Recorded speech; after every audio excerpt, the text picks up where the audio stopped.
All right, so this is the second of these audio tours, and this one might take more than 15 minutes, so we might end up with two videos. We'll see how it goes. But here we are in the quarter. We're into week 6. We're moving into conservation development and prioritizing or privatizing conservation. There'll be a reading in the folder for both Monday and Wednesday, but we also start group presentations this week. So our plan for today is to talk about conservation development. Our plan for Monday is to talk about conservation development. People, people, people, wildlife apartheid, Big Brother, it's a small world after all. These are cutesy ways of talking about 3 different models for how we might do conservation given a growing world population. I'd also like to note that we're going to continue to talk about plans for student presentations, and so on Monday I'll be talking to Victoria and Sadie about their CBD project. I'd like to point out that ideas that I'm presenting here are largely international in origin, and I mostly work domestically, and so a lot of the ideas that I'm talking about come from particularly Monique Borgerhoff-Mulder in the anthropology department here, but also Truman Young in the plant sciences department, Tim Caro in the wildlife, fisheries, and conservation biology department here on campus, and up in the upper left, Kent Redford, who until recently was chief scientist at the Wildlife Conservation Society. So if we have problems like these, and on the left we see poaching, we see guns, and we see rangers trying to catch poachers, that it's become something of a war zone in wildlife areas. And off to the right, we have feeding programs where we have lots of rural hunger, and so we have people who are desperate for income, and that wildlife can represent income. Then maybe the best solution for wildlife conservation is something like this: is basically to wall off the people from the wildlife and protect wildlife in that way.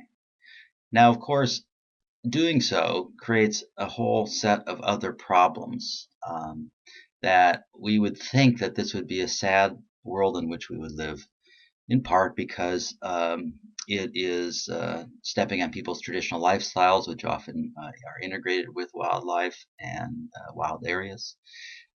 It has issues with freedoms and individual rights, that you're effectively taking away somebody's indigenous lands when creating a fence between people and wildlife. And on the other side of the fence, we feel that we have a problem with nature deficit disorder, that people are becoming more and more disconnected with their natural environments and understand less and less about how their environment works, and that doing so and that isolation between people and wildlife is not a healthy thing. So how do we live sustainably with biological diversity that we'd like to maintain? Here are some fun facts about the world. The population is now 7.1 billion. In 1953, it was 2.6 billion. 73, it was 3.9 billion. 93, it was 5.5 billion.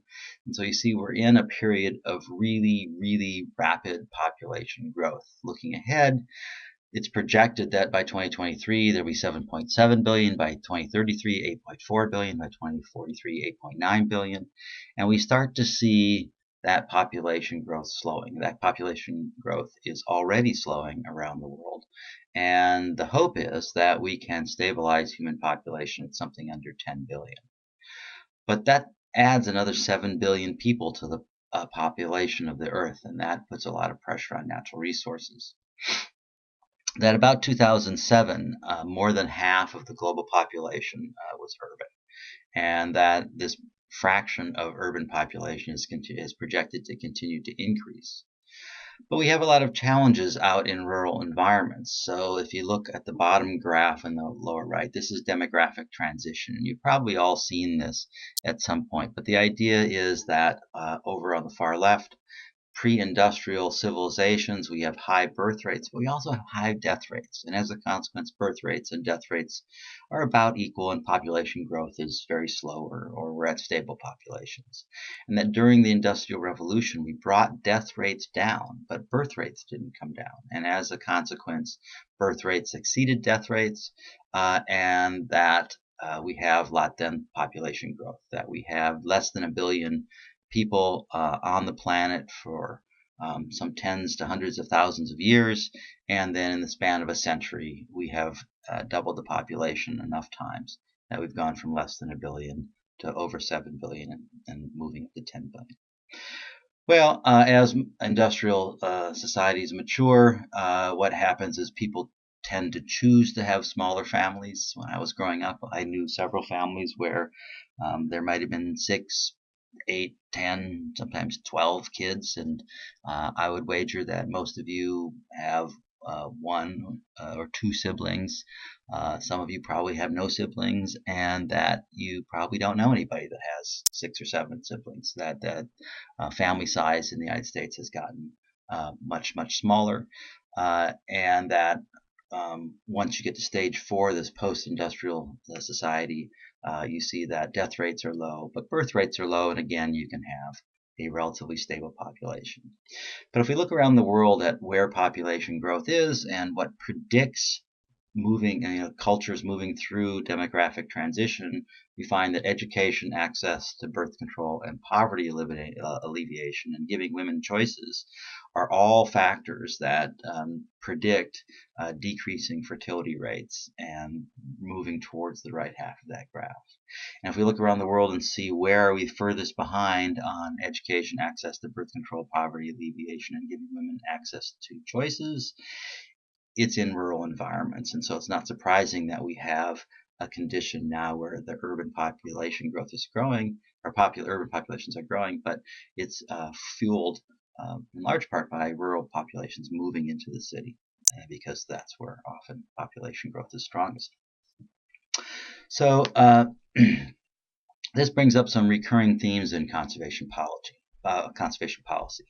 We have these philosophical alternatives in terms of why we're conserving things, this utilitarianism that we want to have people have the capacity for historical practices, and so we want sustainable use and we want people integrated with their environments.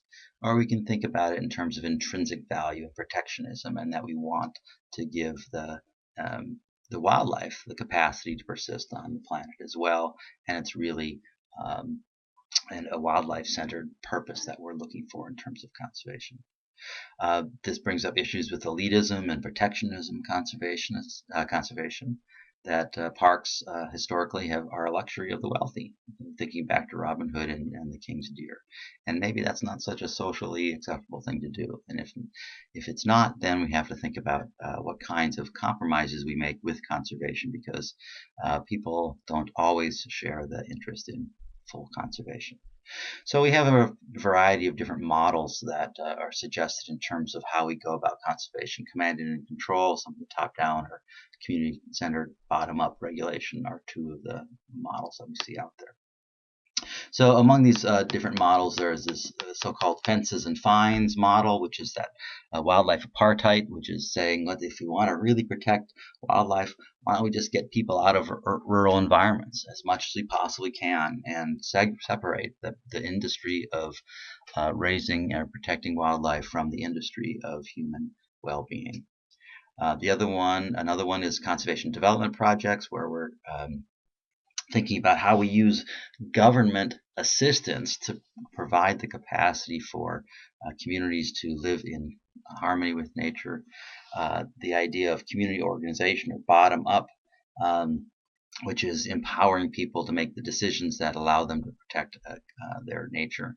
And we're going to focus on that in terms of the reading. And then the last one is natural capitals, which we'll get to in next week. This is this idea that if we can make conservation pay, then there'll be better financial incentives for people to do it. Okay, so what's the background for all of this? And here is a little cartoon on what we call the tragedy of the commons. This was developed by Garrett Hardin in 1968. So this is loosely based on this idea of feudal or tribal commons, and that you have open access resources, and this is an explanation for why they get overexploited. So imagine you have a pasture that can support 20 cows, and that you have 4 households around those that pasture, that are sharing the pasture. It's a common, and that if everyone behaves equitably, then there are 20 cattle out on the pasture and everybody is just perfectly happy. But if you think about this for a moment, imagine household A takes a sixth cow and puts it onto the pasture. That the cost of having that cow uh, uh, on that pasture is now equally borne by all 4 households. But the benefit of the cow is 100% going to household A that put the cow on that pasture to begin with. And so households B, C, and D incur a 0.25 cow cost for that 6th cow, and household A gets 1.0 cow unit value and is cost 20.25, so it has a 0.75 gain for having that cow on the pasture. So the natural consequence of that is without control, households add cows, add cows, add cows until you have system collapse. And that you end up over exploiting the resource. And this happens in fisheries, this happens in grazing and pastures, and this is why you see overuse of wildlife. And so there's 3 general options to combat this problem. Privatized ownership. If you had divided this pasture into 4, each of those households would have been responsible for maintaining the household, the sustainability of the system, and it might have worked. You could legislate restraint and give that community of 4 people to, or have a policeman that then forces good behavior out of each of the 4 households, or create a cooperative institution that allows households A, B, and C, and D sanction each other and maintain good behavior out of each of those households. And these really then generally are reflected in the kinds of conservation strategies that we have, as well as management of harvestable populations. Things like fisheries work this way, things like grazing of open lands work this way, but wildlife management and nature conservation works this way to a large extent also. So command and control, fences and fines, this is the sort of idea that you privatize things and you segregate the conservation from the private enterprise part of it, and that parks and reserves are often not fully public nor fully reserved, and that we have this emerging understanding that the fences and fines approach fails in many places of the world. I mean, here in the United States, we have national parks. We abide by rules of national parks, and that we have these World Parks Congress that meet periodically to think about parks. But even these World Congresses, here in 2003, there was one more recently than this, but beyond benefits beyond boundaries, thinking about that whole fences approach as being somewhat flawed. And that it's also considered a little bit elitist, right? So over on the right, we have this wild game hunter, and this origin of many of the African parks are based on that wild game approach, and that parks are often viewed as elitist neocolonialism enterprises, and that there's biodiversity ownership issues at stake. And so there's this idea of this new conservation beyond fences and fines, where we're trying to do community-based conservation, community-based natural resources management, integrated conservation development, lots of different words that describe these things, and we're going to go through a few of these, and our reading focuses on this. But that this also addresses indigenous rights, that conservationists neither have the right nor the authority to preclude indigenous peoples from traditional lifestyles, and that this gives rise to a tension between the rights of animals to exist and a desire to maintain biodiversity, and the rights of indigenous peoples to maintain their traditional lifestyles and maintain cultural diversity. Okay, that's my 15 minutes, and so I'll stop there.